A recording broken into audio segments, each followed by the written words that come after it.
Assalamualaikum warahmatullahi wabarakatuh. Bismillah, alhamdulillah, wassalatu wassalamu ala rasulillah Sayyidina Muhammad ibn Abdullah wa ala alihi wa sahbihi man tabi'ahudah. Bismillahi masya'allah, ma kana min nikmatin faminallah. Bismillahi masya'allah, la yasrifu su'a illallah. Bismillahi masya'allah, la haula wa la quwata illa billah. Amma ba'd. Jamaah salat zuhur yang berbahagia, kita melanjutkan hikmah-hikmah dari kitab Al-Hikam karya Ibnu Athaillah. Pada kesempatan kali ini saya sampaikan hikmah mastauda'a fi waibis sarairi dhahara fi syahadati dhawahiri, yang artinya apapun yang oleh Allah dititipkan pada gaibnya sir atau hati nurani seseorang pasti akan tampak pada kesaksian apa yang lahir darinya. Hikmah ini menjelaskan tentang tanda-tanda, alamat di mana seseorang bisa mengenali keadaan seorang murid, seorang salik, bahkan siapapun tentang apa yang ada di batinnya. Dalam batinnya ada iman, akan ada yang bisa diamati ekspresi iman itu dalam tanda lahir, ucapannya, sikap dan perbuatannya. Kalau dalam hatinya ada kufur, ada syirik, maka akan tampak pula ekspresi pada apa yang dikatakan, sikap dia dan apa yang dia lakukan. Demikian juga andai kata seorang dalam hatinya ada munafik. Bahkan kalau dalam tatanan tasawuf, andai kata keadaan rohani orang itu keimanannya baik sampai dia mencapai tingkatan ma'rifat, di mana hatinya merasa atau benar-benar yakin, musyahadah, apapun yang disaksikan dengan mata batinnya selalu sambung pada Allah Sang Pencipta, Allah yang Maha Kuasa. Atau paling tidak dalam tingkatan hatinya itu punya kesadaran muraqabah, selalu dalam pengawasan Allah Subhanahu wa ta'ala. Keadaan batin yang semacam itu diucapkan ataupun tidak bisa diamati lewat ekspresi lahir. Dalam ucapan-ucapannya sopan, tawadhu, banyak bersyukur, banyak berzikir. Mungkin itu memang ekspresi iman. Bahkan mungkin sampai dalam tataran musyahadah atau muraqabah. Ada orang dalam hatinya ada kufur, meskipun tidak pernah mengaku, bahkan dia klaim sebaliknya mengaku beriman, tetapi yang terekspresikan adalah ungkapan-ungkapan yang menunjukkan cinta pada kekafiran, pembangkangan maksiat dan anti norma-norma Islam. Tentu saja akan ada paradok antara apa yang dia klaim sebagai orang yang punya iman, tetapi yang diucapkan, perilaku dan sikapnya ternyata tidak sesuai dengan ekspresi iman. Ada ayat Quran yang mengkritik orang yang mengklaim iman, mengklaim saleh, tetapi perilakunya tidak sesuai dengan iman, tidak merupakan kesalihan. Ayat Quran menyatakan bi sama ya'murukum bihi imanukum, alangkah buruk apa yang diperintahkan, apa yang kamu klaim sebagai keimanan itu. Artinya tidak mungkin orang beriman tetapi perilakunya buruk. Terkait dengan hikmah ini sebetulnya bisa kita pahami karena sudah menjadi kewajaran dalam tradisi kehidupan siapapun, menemukan bahwa apa yang lahir itu menjadi cerminan batin siapapun. Orang yang punya rasa cinta, kata, tulisan, sikap, perilaku, semua juga akan menggambarkan rasa cinta itu.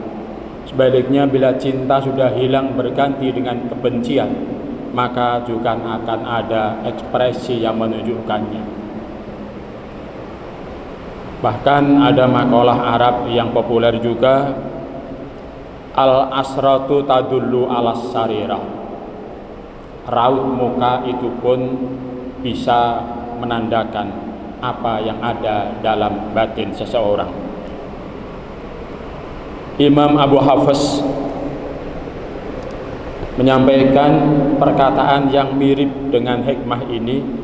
Beliau menyampaikan, husnu adabil zahir unwanu husni adabil batin. Adab lahir yang baik itu penanda baiknya adab batin seseorang.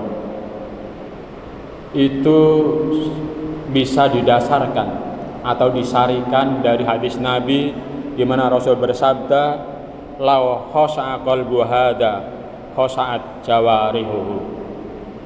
Andai kata orang ini khusyuk hatinya, tentu anggota tubuhnya akan khusyuk pula ketika sholat. Artinya Nabi melihat bahwa sikap tidak khusyuk yang tampak pada sikap seseorang ketika sholat itu menandakan bahwa dia pun memang hatinya tidak khusyuk. Artinya sampai perihal keberagamaan, praktek keberagamaan kita, apa yang tampak bisa diamati itu menandai keadaan batin masing-masing ketika melakukan amal ibadahnya. Imam Al-Junaid ketika datang ke Irak, dia bertamu kepada Abu Hafiz. Kemudian Al-Junaid melihat para murid-murid Abu Hafiz itu mengelilingi gurunya dalam posisi berdiri, siap menerima perintahnya. Melihat keadaan yang seperti itu relatif aneh menurut Al-Junaid, karena para santri, para murid berdiri di samping para syekhnya. Akhirnya dia sampaikan kritik dengan menyatakan, "Ya Aba Hafsin, adabta ashabaka adabal muluk." Wahai Aba Hafiz, kamu telah mendidik murid-muridmu dengan adab raja-raja. Mendapat kritik demikian, Abi Hafiz menjawab, "La, tidak. Walakin husnul adabi fid dhahir unwanu adabil batin." Kebaikan adab yang tampak di lahir itu penanda adab batin. Imam Ibnu Ubad dalam Syarah Hikam menjelaskan hikmah ini dengan menyatakan bahwa sangat penting bagi siapapun untuk introspeksi diri. Jangan merasa sudah baik, sudah suci rohaninya, padahal secara nyata masih jauh dari perilaku kesalihan. Karena itu, barang siapa mengklaim bahwa dalam dirinya itu ada makrifat kepada Allah, ada cinta kepada Allah, tetapi tidak tampak pada perilaku lahirnya hal-hal yang menjadi buah dari makrifat pada Allah, buah mahabbah pada Allah, seperti kesiapan untuk mentaati perintah Allah, suka dan bergembira secara yakin karena musyahadah kepada Allah, dan benar-benar meninggalkan maksiat kepada Allah, meninggalkan hal-hal yang mengganggu zikirnya kepada Allah. klaim bahwa ruhaninya ada dalam makrifat Allah, dalam mahabbah kepada Allah, klaim semacam itu adalah klaim yang bohong. Dari sisi lain, dengan melihat bahwa apa yang ada pada seorang itu menjadi indikasi atau penanda keadaan batinnya, siapapun yang mencari guru, mencari syekh untuk membimbing, penting untuk memperhatikan bukan sekedar apa yang dikatakan, apa yang diklaim oleh orang itu, tetapi perhatikan sikap dan perilakunya. Islam bisa didekati sebagai Islamologi. Banyak orang, bahkan guru besar yang mungkin ahli dalam keislaman. Contoh ekstrimnya ada Sunan Guru yang hafal Quran, juga pinter beberapa hadis Nabi, tetapi dia mendekati Islam dengan Islamologi.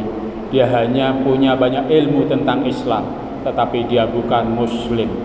Dia bukan mengimani Islam untuk dirinya sendiri sebagai kebenaran. Dan tentu saja yang demikian tidak layak untuk menjadi guru, untuk menjadi pembimbing yang baik. Pembimbing yang baik yang dicontohkan oleh Nabi memahami Islam, mengilmui Islam, mengajarkan Islam, sekaligus menjadi contoh terbaik bagaimana Islam dilakukan dalam kehidupan. Kira ini saya sampaikan, semoga kita semua dibimbing Allah untuk menjadi muslim yang saleh lahir dan batin kita. Amin ya rabbal alamin. Assalamualaikum warahmatullahi wabarakatuh.